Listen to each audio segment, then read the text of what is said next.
अस्सलाम वालेकुम किद्दां तुसीं वधिया हो। उम्मीद करदी हां सब खैरियत नाल होणगे। अज दी रेसिपी बहुत ही मज़ेदार घर दे मसालियां नाल तुसीं बना सकदे हो मज़ेदार होटल वाली चिकन कढ़ाई। उहदे लई सानूं चाहिदे प्याज मैं तीन लए सी, अच्छी तरह बारीक कर लए सी और हल्का जिहा कलर चेंज करांगे, इन्ना ज़्यादा कलर चेंज नहीं करना प्याज दा।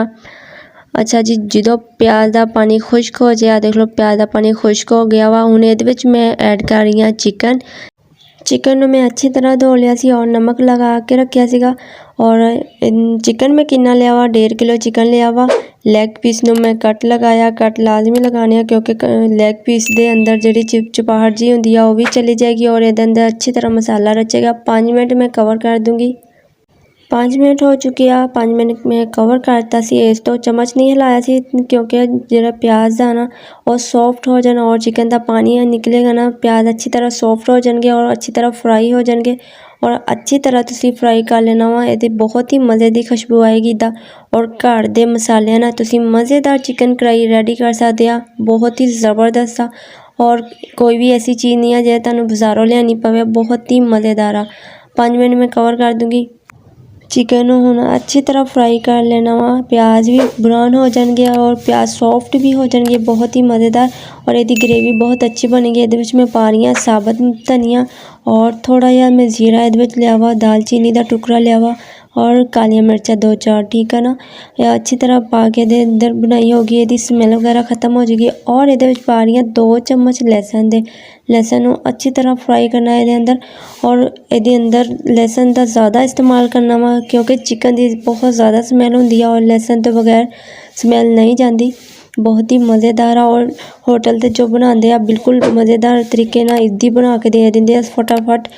अच्छा जी, ये मैं पाया 2 टमाटर अच्छी तरह पेस्ट होने चाहिए आ। ना ही ये अंदर चिकन ते प्याज नज़र आना चाहिए वा और ना ही टमाटर।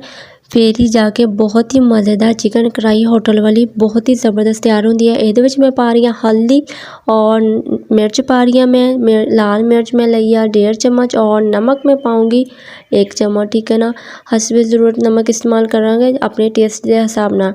और अच्छी तरह भून लेना वा, मिर्च का कच्चापन ख़त्म हो जाएगा और प्याज टमाटर वगैरह चीज़ां सारिया पेस्ट बनना चाहिए वा। फिर ही चिकन का बहुत ही ज़बरदस्त टेस्ट होंदा वा।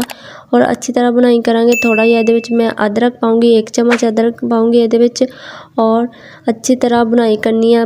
2-3 मिनट मैं कवर कर दूँगी। थोड़ा जिहा इहदे विच पानी ऐड किया सी मैं।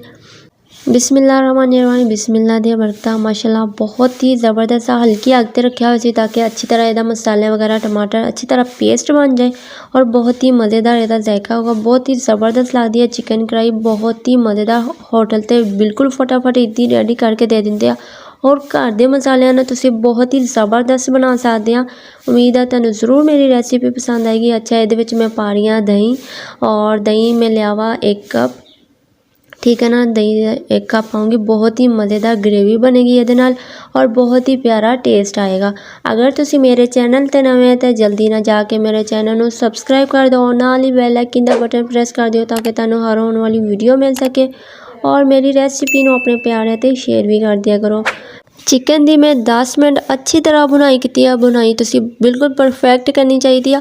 और ये मैं पा रही हूँ 1 कप पानी का, ठीक है ना, ताकि थोड़ा जिहा ये अंदर ग्रेवी थोड़ी जी बन जाए और इन्ने ज़्यादा नहीं। जिन्ना तुसी मसाला बनाना होगा उस हिसाब नाल तुसी अपना पानी ऐड कर सकते हैं। मैं 1 कप ही करूँगी और कवर कर दूँगी सिर्फ 2-3 मिनट वास्ते। बिस्मिल्लाहिर्रहमानिर्रहीम, बिस्मिल्लाह दी बरकत। माशाल्लाह बहुत ही ज़बरदस्त खुशबू आ रही है। बहुत ही मज़ेदार और चस्केदार चिकन कढ़ाई होटल वाली कढ़ाई तो बिल्कुल रेडी हो चुकी है और बहुत ही मज़ेदार है। बहुत ही प्यारी ग्रेवी बन चुकी है इसकी। मैंने कमेंट करके लाजमी दसियो तुहानूं मेरी रेसिपी किद्दां दी लगी। अपना बहुत सारा ख्याल रखियो।